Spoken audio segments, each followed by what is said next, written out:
Magiging maulan kaya ang ating weekend? Alamin po natin ang latest sa lagay ng panahon mula kay GMA resident meteorologist Nathaniel Cruz. Mang Tani. Salamat, Jessica. Isa na nga ngayong napakalakas at mapaminsalang bagyo ang bagyong Odette at sa katunayan, itinuturing na itong isang super typhoon ng Joint Typhoon Warning Center at maging ng Weather Central. At dahil sa bagyong Odette, nakataas ang storm signal number 4 dyan sa mga isla ng Batanes. Kaya sa mga kapuso natin dyan, dapat I am ready para sa isang lubhang mapaminsalang bagyo. Nakataas naman ang signal number 3 sa mga isla ng Calayan at Babuyan, habang signal number 2 naman sa Cagayan, Apayao at Ilocos Norte, at signal number 1 naman sa Abra, Kalinga, Isabela, Northern Aurora, Quirino, Nueva Vizcaya, Benguet, La Union, Ilocos Sur, Mountain Province at Ifugao.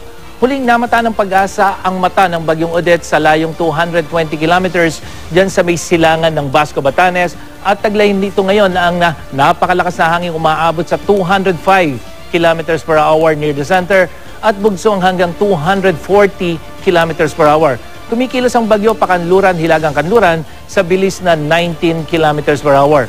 At sa storm track ng Pag-asa, ang extreme northern Luzon nga ang makakaranas ng matinding hagupit nitong bagyo. Malapit kasi sa kalupaan yung sentro nitong bagyong si Odette. At sa storm track naman ng Weather Central, Sabado ng gabi o Linggo ng umaga, inaasahang lalabas ang sentro ng bagyong Odette dyan sa Philippine Area of Responsibility. Pero habang nasa loob ito ng PAR, asahan na ang paglakas ng hanging habagat. Kaya ngayong weekend, magiging maulan, mahangin at maulap sa malaking bahagi ng bansa, lalong-lalo na dito sa may kanlurang bahagi. At sa datos ng Weather Central, may mga pagulang inaasahan dito sa Metro Manila sa maghapon ng Sabado at ng Linggo. At maulan din sa malaking bahagi ng Luzon ngayong weekend. Dama kasi ang epekto ng bagyo sa mga lugar na may nakataas na signal, habang ang hanging habagat naman ang magpapaulan sa iba pang bahagi ng Luzon, lalo na sa kanlurang bahagi nito. Apektado rin ang hanging habagat na pinalakas ng bagyo ang malaking bahagi ng Visayas, lalo na ang kanlurang bahagi, habang sa Mindanao, maulap hanggang sa bahagyang maulap ang papawirin ngayong weekend, kabilang na dito ang Zamboanga Peninsula. Mahina hanggang katamtamang pagulan sa malaking bahagi, at samantala, Jessica, pinag-iingat muli ng Pag-asa ang mga mangisda at maliliit na sasakyang pandagat dyan sa eastern seaboards of Central and Southern Luzon at ang buong Visayas, kasama na ang western seaboard ng Southern Luzon. Itinaas kasi ng Pag-asa ang gale warning para sa mga nabanggit na baybayin, kaya delikado ang pumalaot dito. Jessica? Mang Tani, itong habagat, usually ang effect nito dito sa cycle na ito dun sa babang bahagi ng ating bansa. Tama po? Tama yun, Jessica. Pero depende rin kasi dahil kung yung bagyo, katulad nitong si Odette kasi halos nandito sa may northern part ng Philippine Area of Responsibility, kaya dito sa may southern Luzon hanggang sa Visayas.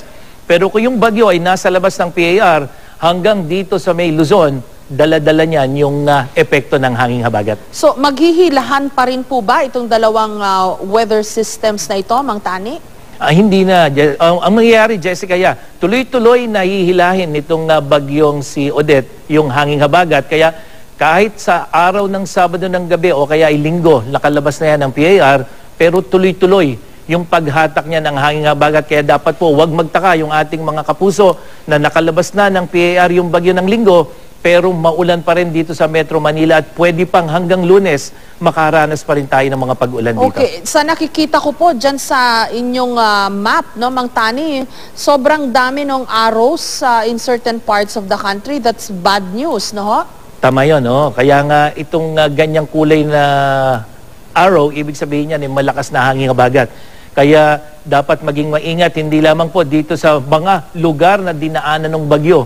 Kung hindi yung mga lugar na malayo sa bagyo, ay makakaranas din ng mga pagulan. Hanggang sa Visayas yan, lalong-lalo din sa may western section, Jessica. Okay, pero yung super typhoon, tatama ho sa Batanes. Pero sa alam ko ho, ang Batanes naman, sanay sila sa malalakas na bagyo doon, Mang Tani. Meron ba silang dapat paghandaan dito sa super typhoon na ito? May iba ho kayang dala ito? Alam mo, Jessica, yung 200 kilometers per hour na hangin yan, kahit na nakahanda ang isang lokalidad sa ganyang napakalakas at yung tinatawag nating gustiness na umaabot ng 240, talagang magiging mapaminsala yan, Jessica. So, yung malakas na hangin, yun ang dapat na pag-ingatan ng ating mga kababayan dyan sa Batanes. Pero kahit na po sila ay, they were able to adapt actually, Jessica, doon sa bagyo.